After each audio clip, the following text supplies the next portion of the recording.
যারা প্রশ্ন পৌঁছেছে আরেকটা প্রোগ্রামে ব্যস্ত হয়ে আসতে পারে নাই, সবাইকে রমজানের শুভেচ্ছা। সকল যারা আমরা ব্যবসায়ী আছি সবাইকে জানিয়েছেন। আর যে মেসেজটা দেওয়া, যে আমরা জানি যে সাহাবা যারা ছিলেন অধিকাংশ সাহাবী ব্যবসায়ী ছিলেন, এবং ব্যবসা করা সুন্নত বলে আমরা মুসলমান সম্প্রদায়ে যারা আছে তারা জানি।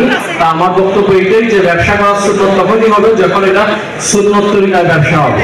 তো আমি বলবো যে রমজান মাস যখন আসে তখন আপনাদের জন্য ব্যবসায়ীদের কাছে একটা সুযোগ তৈরি হয় যে রোজাদার যারা আছে সামনে ঈদ পালন করবেন, আমাদের মুসলমান সম্প্রদায়ে যারা আছেন তাদের জন্য আপনাদের অবদান রাখা। তো বিশ্বের প্রত্যেকটা জায়গায় উৎসবের সময় আমরা দেখি যে 50% ডিসকাউন্ট, 70% ডিসকাউন্ট এই পর্যায়ে থাকে। পুরো যে বড়দিন দেখেন, পুরো ইউরোপ আমেরিকা আপনি যদি মার্কেটিং করেন তবে সবকিছু সহজলভ্য হয়।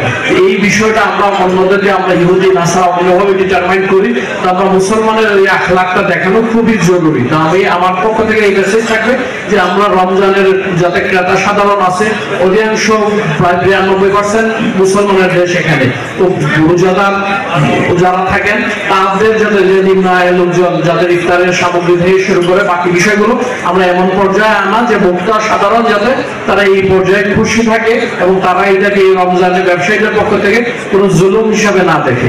আমি মনে করি যে ব্যবসায়ী যারা হাদিসে আসছে সৎভাবে যারা ব্যবসা নির্ভর করবে তারা শহীদ হবে না, সিদ্দিকিন হবে না, কিন্তু শহীদান সিদ্দিকিনদের কাতারে আল্লাহ সুবহানাহু ওয়া তাআলা হাশরের ময়দানে তাদেরকে রাখবেন যদি আমার ব্যবসাটা ইনসাফের সাথে হয়। তা আমি অবদান আমি আশা করবো শুধু খাতুনগঞ্জ, শুধু চট্টগ্রামের না, চট্টগ্রাম বিভাগে না, পুরা দেশের বাজার এখানে নিয়ন্ত্রিত হয়।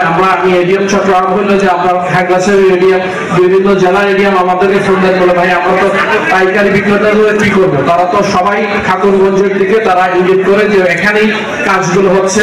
তা আমরা তো তাদেরকে ক্ষুদ্র ব্যবসায়ীদেরকে জরিমানা দিয়ে কিছু করতে পারবো না, আপনারা আপনাদের জায়গা থেকে নিয়ন্ত্রণ করেন। তা আমি বলবো যে ব্যবসা নিয়ন্ত্রণের বিষয়টা, যে বিষয়টা যে চাহিদা এবং যোগানের ভিত্তিতে অর্থনীতির যেই ব্যবসায়িক দাম নির্ধারিত হয়, এর সাথে যদি আমরা মুসলমান হিসেবে, ব্যবসায়ী হিসেবে আমরা আমাদের জায়গাতে আন্তরিক থাকি, আমার কাছে মনে হয় যে যেই সংকট পুরো দেশে বা বাইরের জায়গা থেকে শোনা যাচ্ছে এই ধরনের কোনো সংকট তৈরি হবে না। এই পর্যন্ত আমরা সুন্দরভাবে ব্যবসায়িক কার্যক্রম চলছে, অধিকাংশ বাজার, অধিকাংশ পণ্যই আমার কাছে মনে হয় যে ক্রেতা সাধারণের খাতার নাগালেই আছে। যে বিষয়গুলো তেল সহ বাকি বিষয়গুলো আছে, আমাদের টিকে গ্রুপের প্রতিষ্ঠাতা সহ বাকিরা এখানে আছেন, যাদের দ্বারা এই বিষয়গুলো নির্ধারিত হয়। আমি মনে করবো যে আমরা এই ব্যাপারে আরো নির্লোভ থাকবো, আন্তরিক থাকবো, এর মাধ্যমে দেশ ও জাতি তার কাঙ্ক্ষিত জায়গায় পৌঁছাবে। রমজানে আমরা সুন্দর একটা রমজান, একটা সুন্দর একটা ঈদ আমরা জনগণকে উপহার দিতে পারবো, এই আশাবাদ ব্যক্ত রেখে আমার বক্তব্য এখানে শেষ করছি। ধন্যবাদ সবাইকে।